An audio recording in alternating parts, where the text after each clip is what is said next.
Provérbios 27, 12. A palavra do Senhor diz assim: o prudente percebe o perigo e busca refúgio.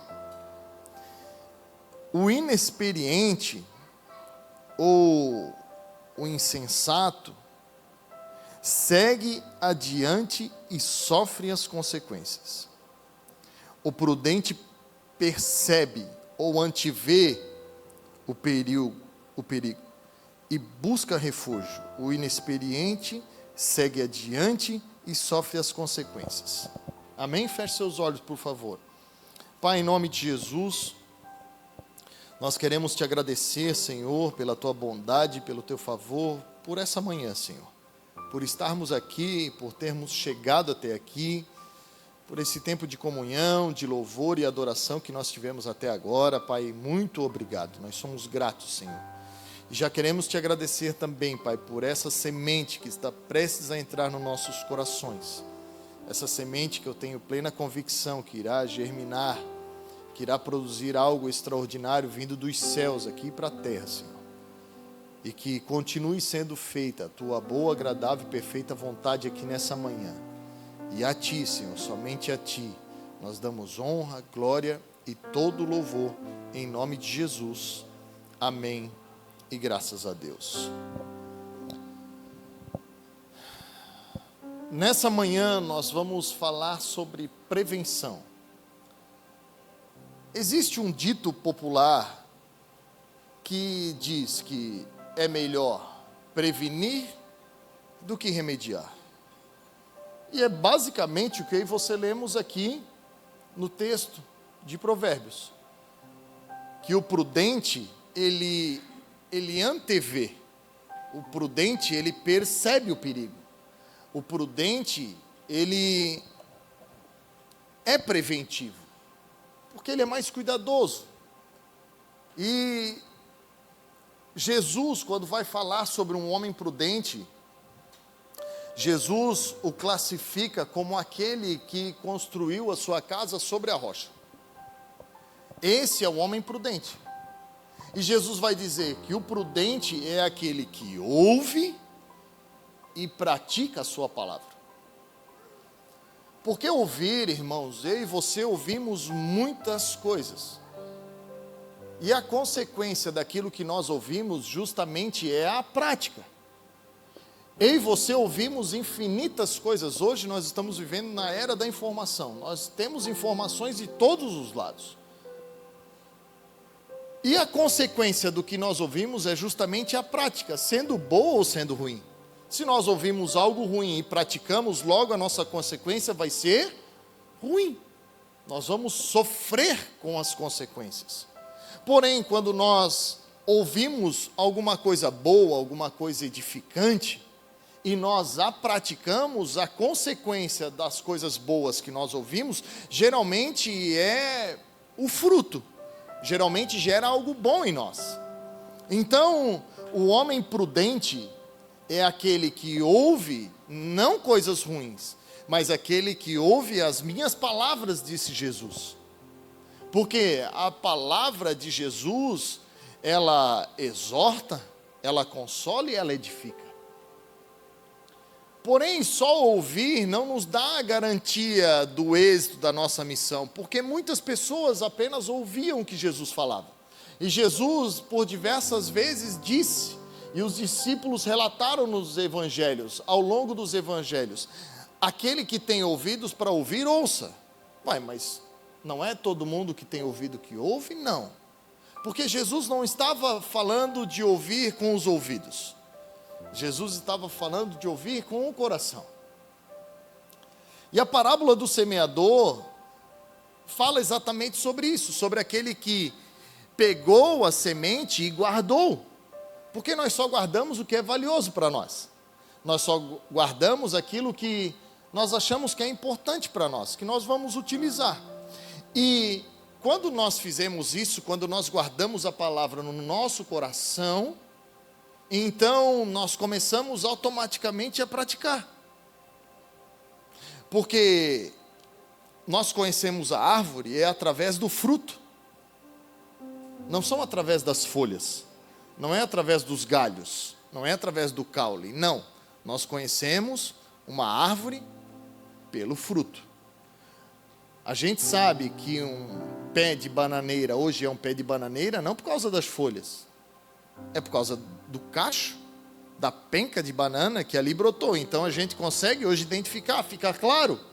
Aquele ali é um pé de banana, pode não ter um cacho de banana lá, mas um dia teve, e nós identificamos o pé por causa do fruto. Assim são vários outros, e assim é comigo e com você.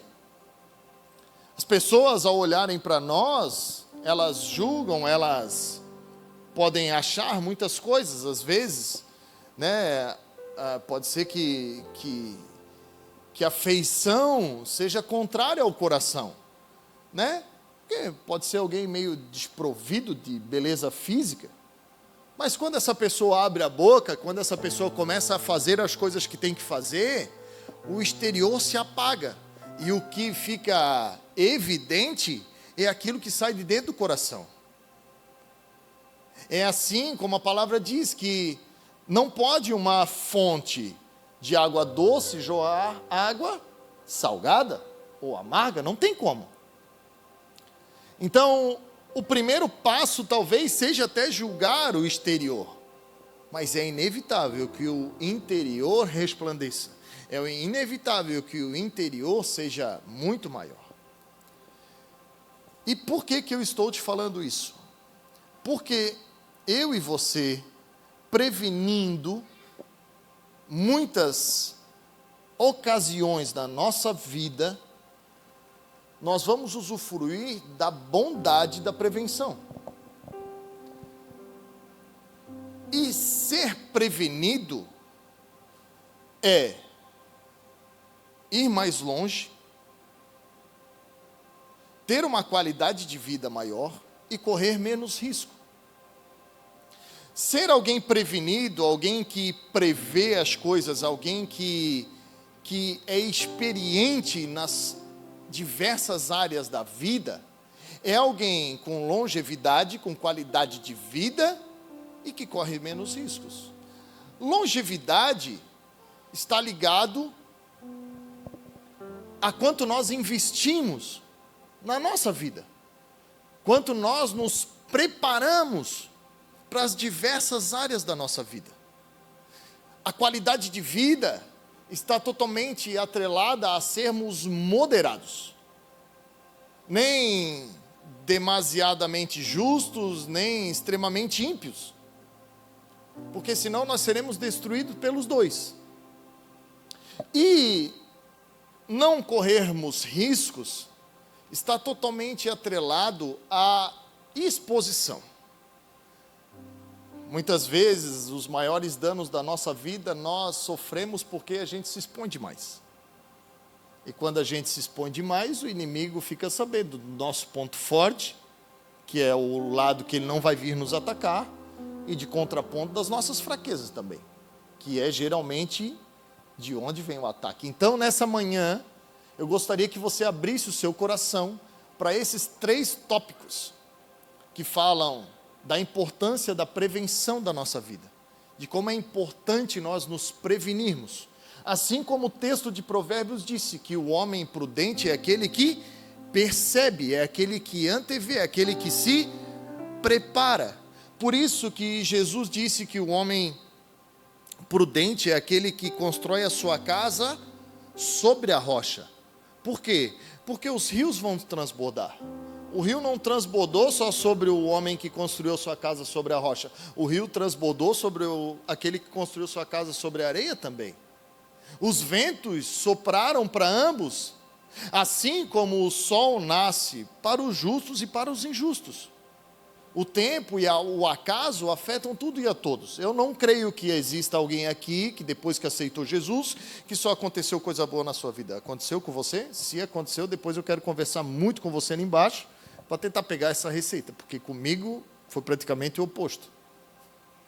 Parece que quanto mais perto de Jesus a gente vai, parece que o vento vai ficando cada vez mais forte, né?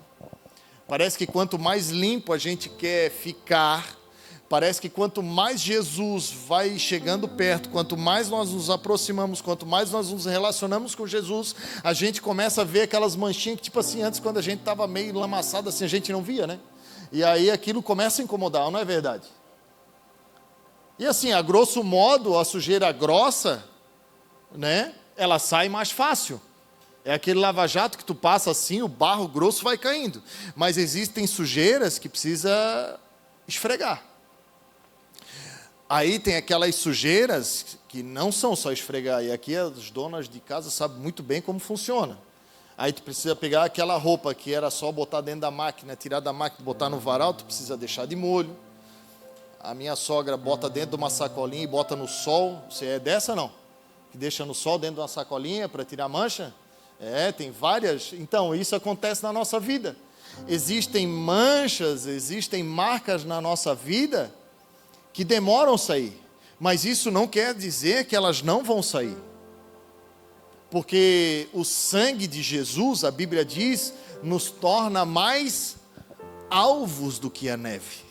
Mais brancos do que a neve. E esse é um processo na nossa vida. Assim como a prevenção, ela não é um lugar que aí você chegamos. Não, aqui nós estamos prevenidos. Não, a prevenção, ela é um estilo de vida.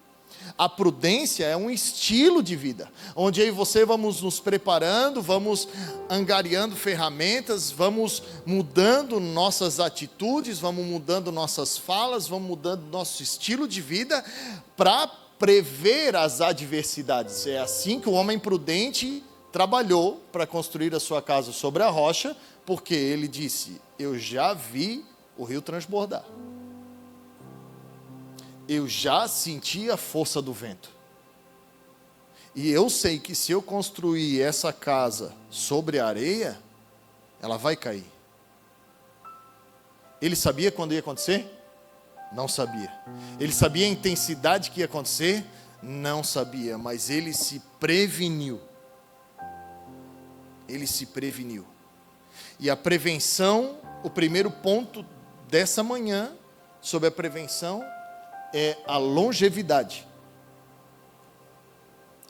E a longevidade na minha e na sua vida, ela só será possível se eu e você formos investidores da nossa própria vida.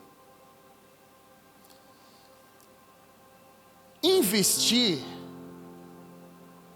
leva duas coisas que o mundo inteiro leva muito em consideração nos dias de hoje.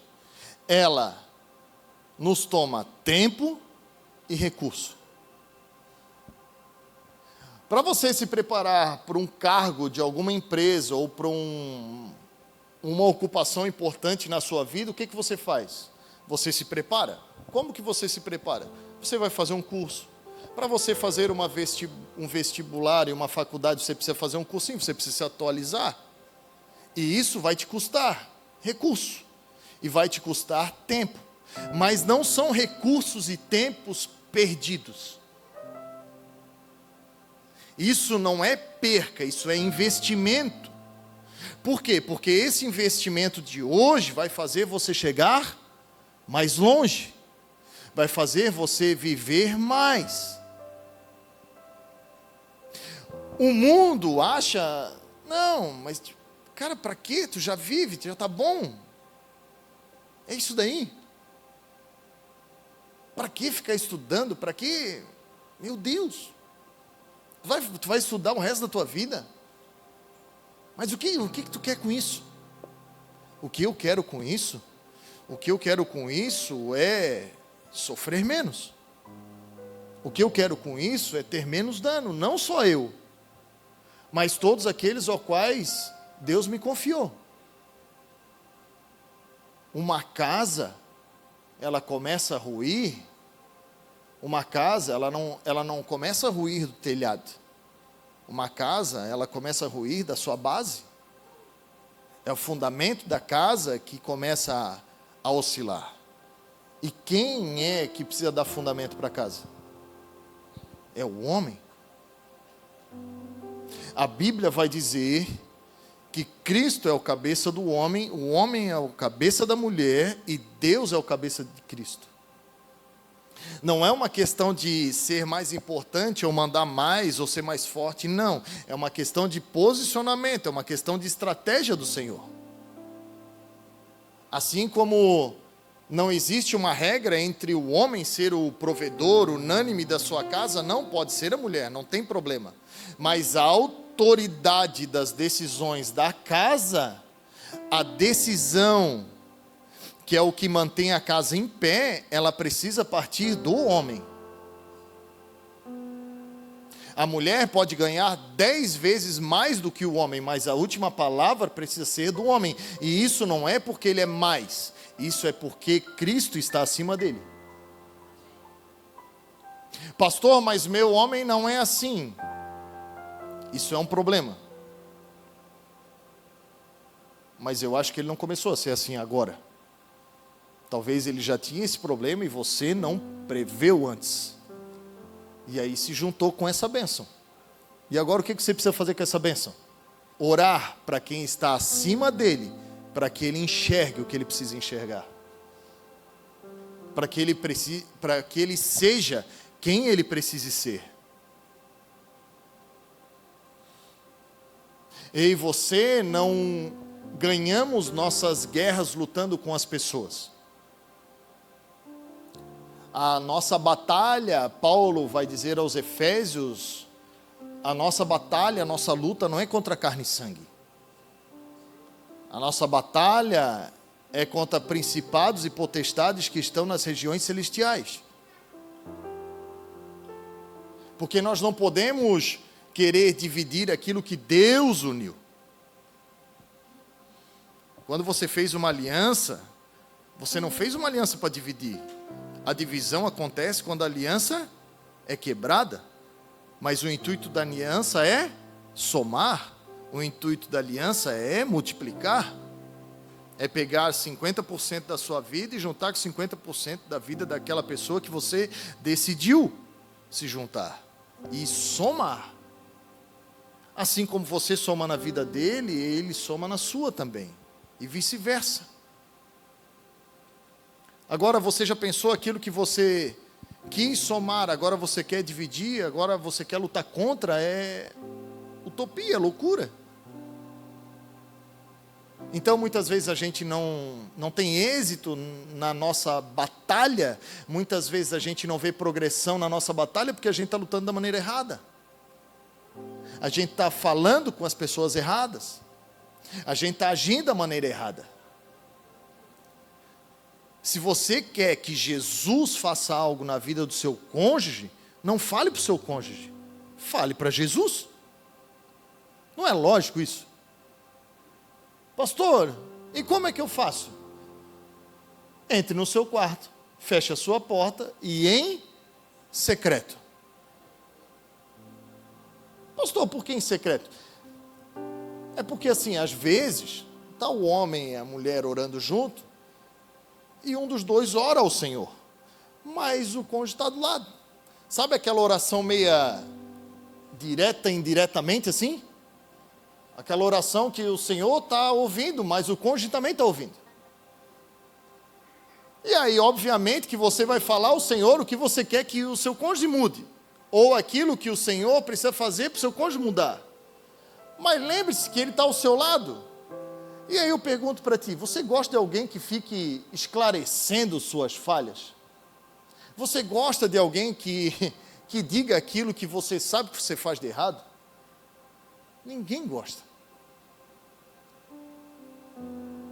E aquele que convence o homem do pecado, da justiça e do juízo, não é eu ou você, é ele através do Espírito Santo. E eu e você só chegamos nesse lugar se nós investirmos. Investirmos em oração, investirmos em conhecer a verdade, porque a verdade vai também nos libertar. Investir, fazer o que muita gente acha desnecessário. Talvez você já tenha ouvido falar alguma vez ao longo da sua vida no dito popular mais sábio que a tua mãe diz para você na infância. Você não é? Então, Você não é todo mundo.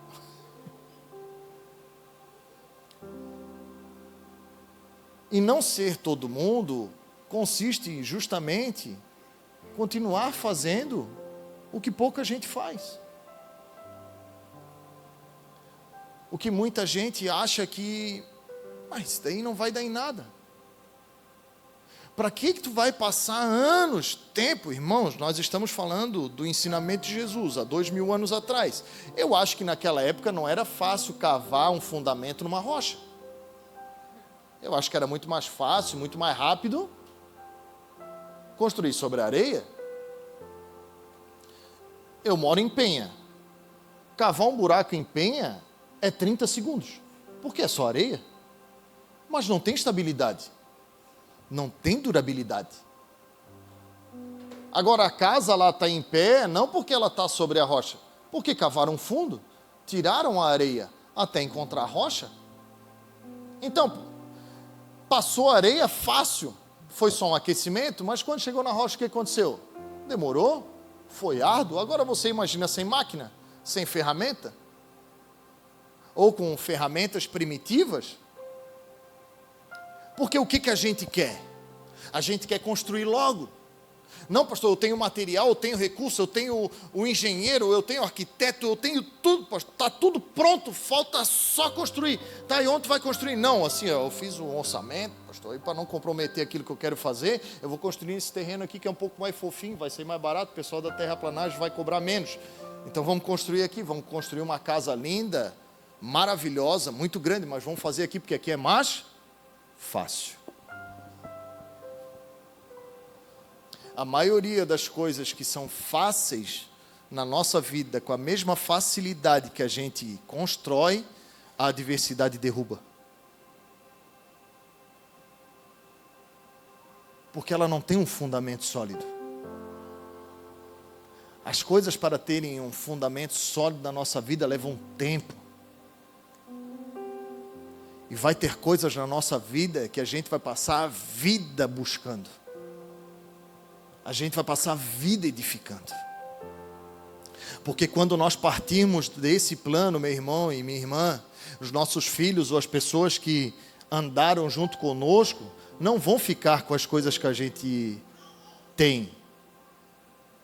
Elas vão ficar com as coisas que a gente fez.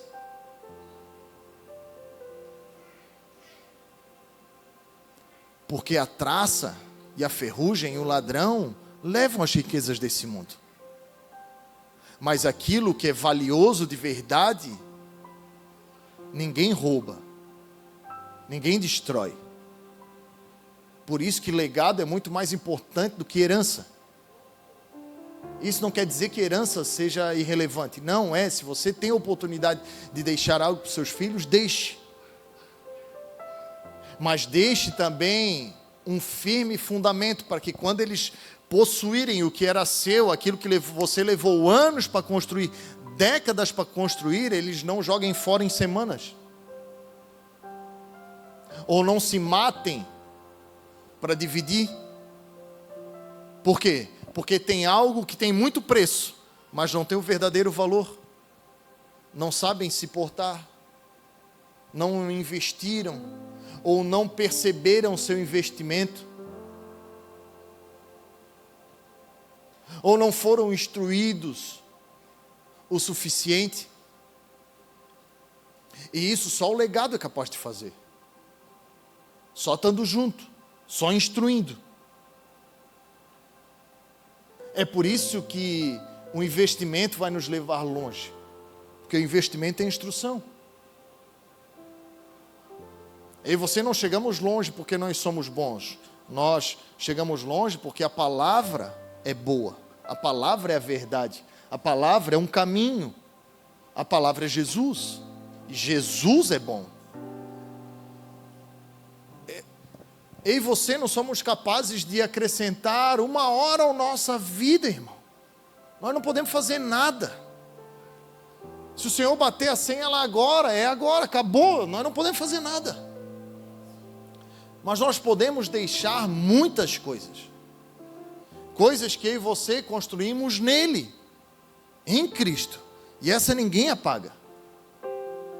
E essa longevidade não vai só estar sobre a minha e a sua vida. Porque os nossos vão imitar alguém. Ou a nós ou a alguém. E nós precisamos cativá-los ao ponto deles não quererem olhar para ninguém. Foi isso que Paulo disse ao perceber a importância de Jesus. Eu considero tudo como perda se comparado a Cristo. Ele não estava dizendo que tudo que ele tinha aprendido era ruim, mas ele disse, cara, eu achei algo superior a todas as coisas. E é para esse lugar que eu vou. Porque isso para mim é o mais importante de tudo. E isso vai me levar mais longe. Isso vai fazer eu viver mais. E vai fazer eu viver melhor. O que é viver melhor? Ter qualidade de vida. E o que é ter qualidade de vida? É ter em abastância? Não. É justamente o oposto. É ser moderado. Porque lembre-se, o homem prudente construiu sua casa sobre a rocha. Você está aí, amém ou não amém? Está bem? Ah, tá. É porque o povo está cansado da corrida, né? O homem prudente construiu a sua casa sobre a rocha. E o que veio? Os rios transbordaram. Ter qualidade de vida é ter consciência de que em algum momento da vida pode acontecer algo ruim. Os ventos sopraram, houve tempestades e assim, quem já foi da roça sabe que quando tem muita chuva tu não colhe. Pelo contrário, tu ainda perde aquilo que tu plantou. E o homem prudente, ele prevê. Se está ganhando muito, não é para gastar muito. Gaste moderadamente para você ter, porque, irmãos, José ensinou a gente, se tem 7 anos de vaca gorda, porque muito provavelmente vai vir 7 anos de vaca magra. Então, não seja demasiadamente justo e nem extremamente ímpio. Porque um vai destruir você e o outro vai te matar. Nossa, pastor, não posso... Não! Porque existe uma medida. E a medida que eu e você precisamos ter é do Espírito. Eu sei que aqui não tem muito, é mais lá em Penha, lá na Armação. Cara que quando você vai conversar, ele é bitolado. Ele não tem uma conversa. Ele é muito santo, ele é muito justo. Ele só fala de Bíblia. Ele não tem uma conversa racional, ele não sabe jogar conversa fora. Nossa, pastor, está dizendo que tudo que é demais faz mal. Gente, quem mais sabia de Bíblia na época de Jesus? Fala para mim. Quem eram? Eram os escribas e os fariseus. Sabe quem eram eles para Jesus? Hipócritas. Porque eram tão justos, que não moviam um dedo para fazer nada do que falavam. Você já pensou, Jesus lá de cima olhar para mim e para você dizer assim, para o irmão do lado, dizer assim, ó, tá vendo esse cara ali? Ei, o que ele fala é bom. Então só segue o que ele fala, mas não faz o que ele faz.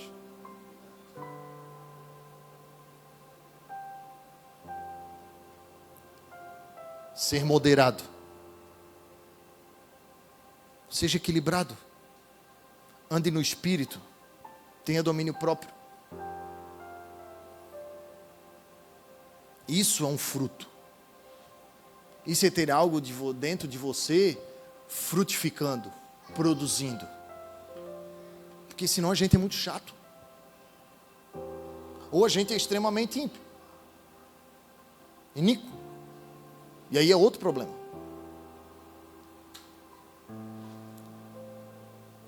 Nós temos uma medida. O Senhor não quer nem mais e nem menos. Irmãos, a Bíblia é clara. A obra, o que eu e você temos para fazer, já está preparado de antemão. Se o Senhor te deu 2 talentos, multiplique os 2. O Senhor te deu 5, multiplique os 5. Multiplique só o que o Senhor te deu.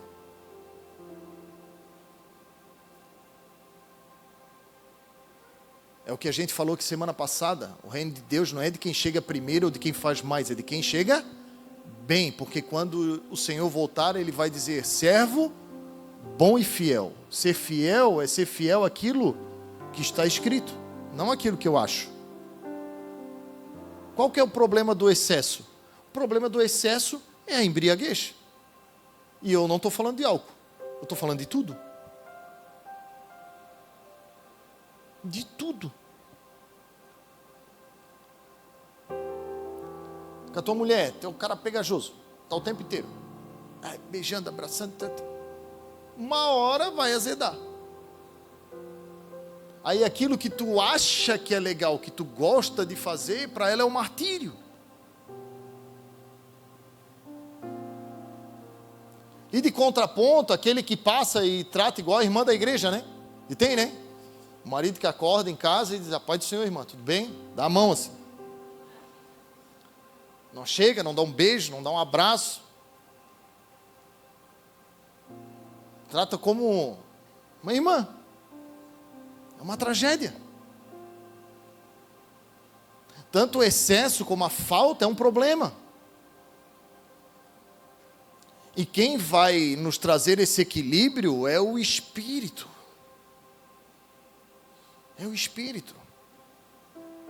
Não há como ter equilíbrio sem andar com o Espírito, porque é o Espírito que nos convence.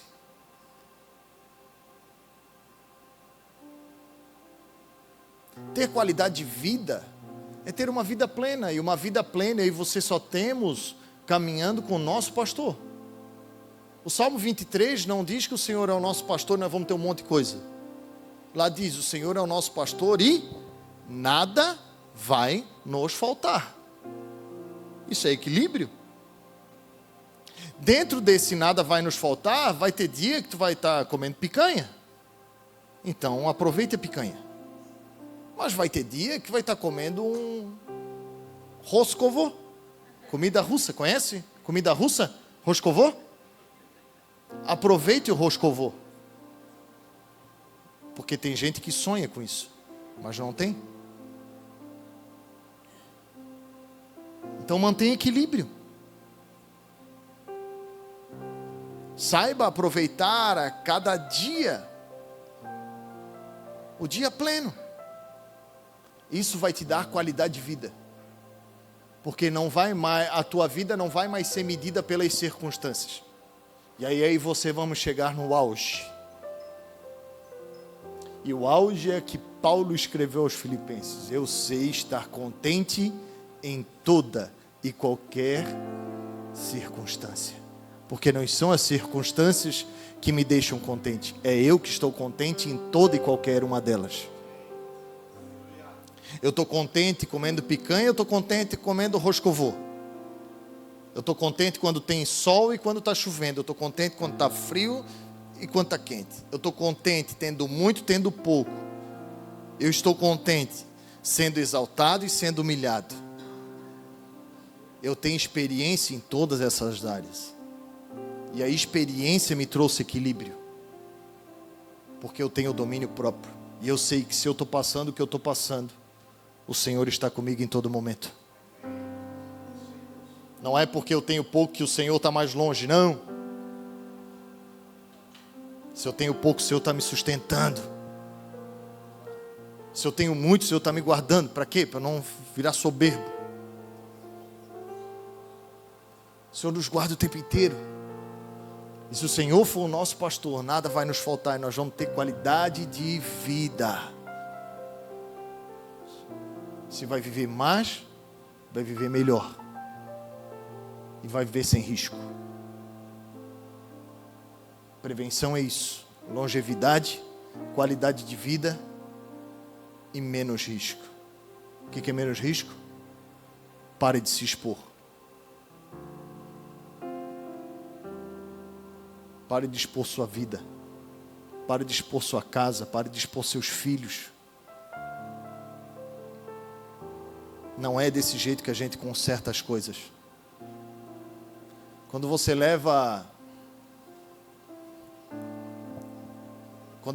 algo para o conserto, qualquer coisa, roupa, sapato, eletrodoméstico, o cara pega aquilo da sua casa que está quebrado e bota lá na beira da calçada e bota uma placa, essa daqui é a TV da casa do Maicon, da rua tal, tal, tal, ele quebrou porque brigaram, tal, tal, tal, e eu estou arrumando aqui na calçada. É isso que ele faz? Ele leva para dentro, ninguém vê. E lá dentro é consertado. Lá dentro é arrumado. Porque quando a gente expõe, a gente dá munição. Quando a gente expõe, a gente revela a nossa estratégia. Quando a gente expõe, a gente revela o ponto fraco. Quando a gente expõe, a gente abre uma brecha. E a gente fica olhando assim os canhões, fica olhando as bazucas, fica olhando as metralhadoras, os tanques de guerra. E o inimigo está ali do ladinho assim, com uma setinha assim, entrando na brecha e a gente nem está percebendo. Por quê? Porque a gente está exposto.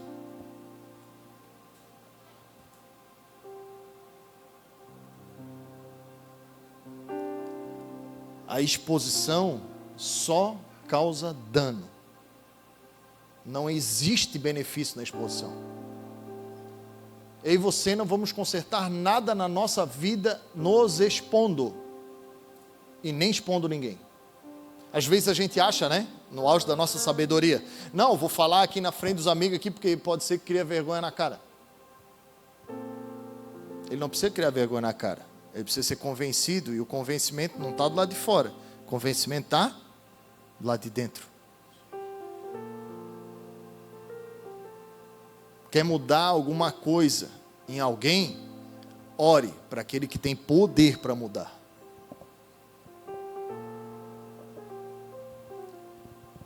Porque senão você expõe a pessoa, você se expõe, vira uma tragédia. Exposição, gritaria. A Bíblia vai dizer que as bênçãos dadas pela manhã aos gritos soa como maldição.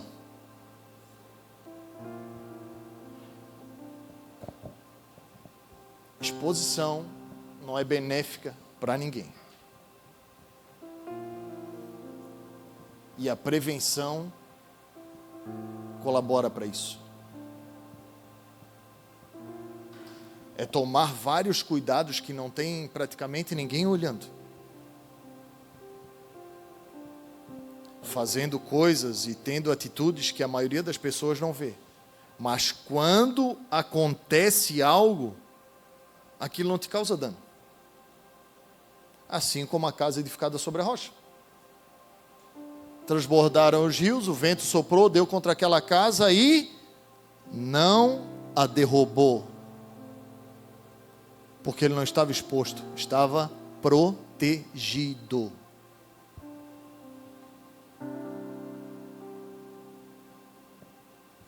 Protegido. Existe um lugar para aí você estarmos protegidos contra todas as coisas. Aquele que habita no esconderijo do Altíssimo, à sombra do Onipotente, descansará. Acabou. É um lugar, é um estilo de vida. Não coloque dentro da sua casa pessoas que não carregam o mesmo princípio que você. Sua casa é um templo. Sua casa é um lugar sagrado. Você expõe a sua casa e você expõe a sua família colocando qualquer um lá para dentro. Selecione, seja seletivo. Cuide, zele por aquilo que o Senhor te convidou, te confiou. E mantenha a sua casa sobre Jesus. Tudo que você for construir construa sobre Jesus. Tudo que você for investir, que passe pelo filtro de Jesus. Todos os seus investimentos, tudo aquilo que você for fazer, tudo aquilo que você está prevendo, nós vamos ter uma vida plena, uma vida abundante, se nós construirmos as coisas sobre o construtor. Porque se ele não for o construtor, em vão é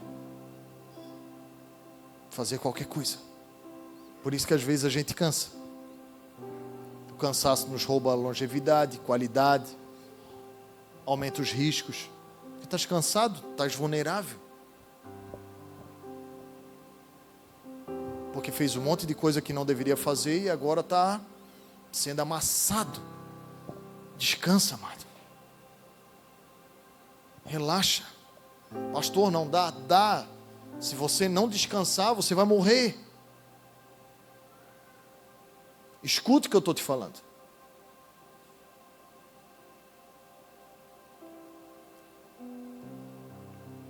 Há 2 anos atrás, eu estava na frente do médico e ele olhou para mim e disse: se tu não emagrecer e não parar de fazer o que tu está fazendo, em 2 anos tu está na cadeira de roda. O que tu acha que eu fiz? Parei. Se você não parar, você vai definhar. Se você não descansar, você não vai olhar a infinidade de possibilidades que o Senhor tem para a sua vida. Às vezes a gente está correndo mais do que as bênçãos, irmão. As bênçãos estão correndo atrás de nós e a gente está lá na frente. A gente quer chegar antes, a gente quer fazer mais rápido, quer chegar primeiro, e as bênçãos dizem: meu Deus do céu, esse cara vai desacelerar quando? Aí a gente chega lá onde tem que chegar e a gente espera. Ai, Deus está demorando, né? Mas nem era para ti estar aí. Estás aí porque baixou o espírito de Ayrton Senna em ti. Eu não mandei tu sair de onde saiu. Eu não mandei tu fazer o que tu estava fazendo. Fizesse porque tu quisesse. E agora está aí, agora espera. E a gente olha para o Senhor e diz: nossa, o Senhor está demorando. Não. Não.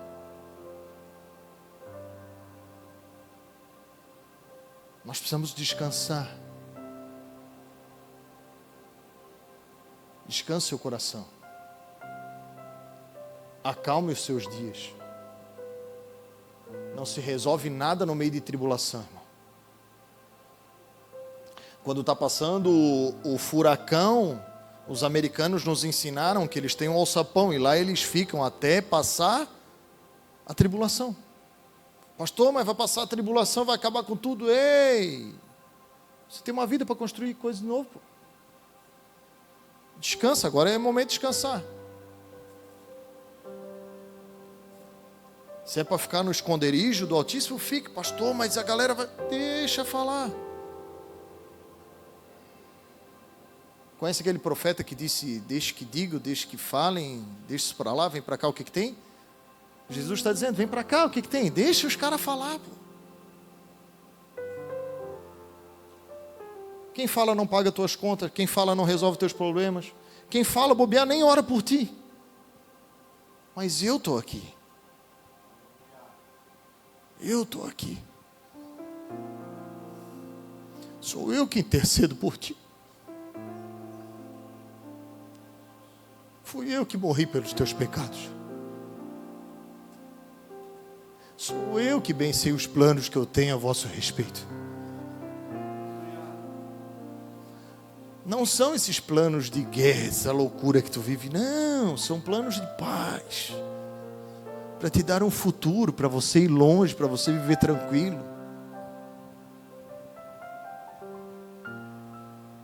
Para você saber a hora da adversidade, saber lidar com a adversidade.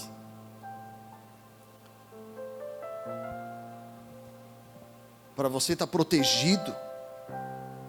Para quando os rios transbordarem e o vento soprar, não vai te derrubar. Porque aqueles que descansam, aqueles que esperam no Senhor, são como um monte de Sião. Está lá até hoje. Desde a sua criação, está lá até hoje. E vai ficar lá até o dia da vinda de Jesus. Porque Ele é fiel. Ele disse que iria estar lá. Assim como Ele disse que estaria com você todos os dias da sua vida, até a consumação dos séculos. Porque quando Ele voltar, Ele não vai mais estar conosco, nós vamos estar com Ele. E aí não haverá mais choro, não haverá mais dor, não haverá mais sofrimento. Tudo isso aqui vai se acabar. E nós vamos para um lugar que Ele está preparando. Não se turbe o vosso coração. Creiam em Deus e creiam também em mim. Eu estou preparando. Eu estou fazendo. Descanse. Pastor, o ano está começando. Vamos. Não, calma. Antes de fazer, planeje, sente, calcule. Eu acho que eu e você já temos muitos anos de experiência. Nós já tivemos vários janeiros na nossa vida. E a gente já percebeu os outros 11 meses da nossa vida, como é que foi quando a gente quer, quando a gente quer, quando a gente quer, quando a gente quer. Mas a nossa vida não é mais pelo que a gente quer. A nossa vida agora é, Senhor, se o Senhor assim quiser, nós iremos. Se o Senhor assim quiser, nós faremos. É se o Senhor quiser. Se você crê nessa palavra, se coloque de pé, por favor.